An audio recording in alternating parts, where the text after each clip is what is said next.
hello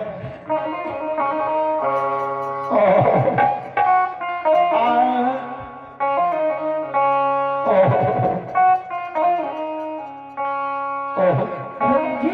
हाँ पिताजी आए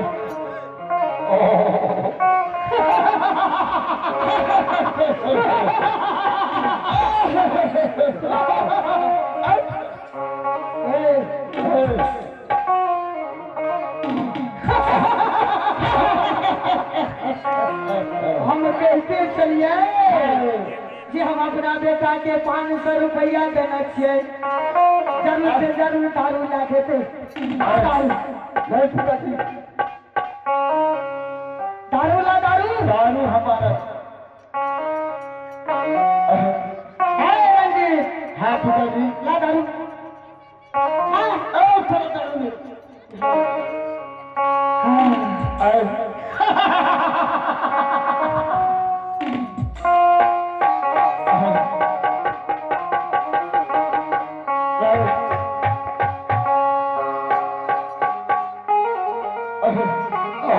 क्या बस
रंजीत तोरा कहनारी हो इंग्लिश दारू लाबैला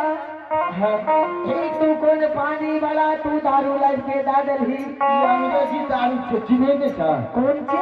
अंग्रेजी अंग्रेजी हाँ मेरे बेटा चावल से हमारे बेटा हमारे वचन में बातों बात में आ गई है हाँ वैसे तू दारू नहीं पीली गन्ने पीलिए या क्या रहती आधा आधा हाँ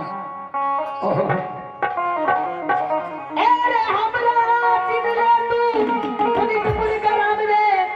हमरे नाम लगे छे तो मचल डाल रे ए दुनिया संसार में पुलिसपुर में 3 से 7 घर बड़ा भर के हिंदू मुल्क समाज के लागे छे एक घर डोम चंडाल के लागे छे हाँ हाँ ए डोम चंडाल के डर से बच्चे बच्चे काट रहल छे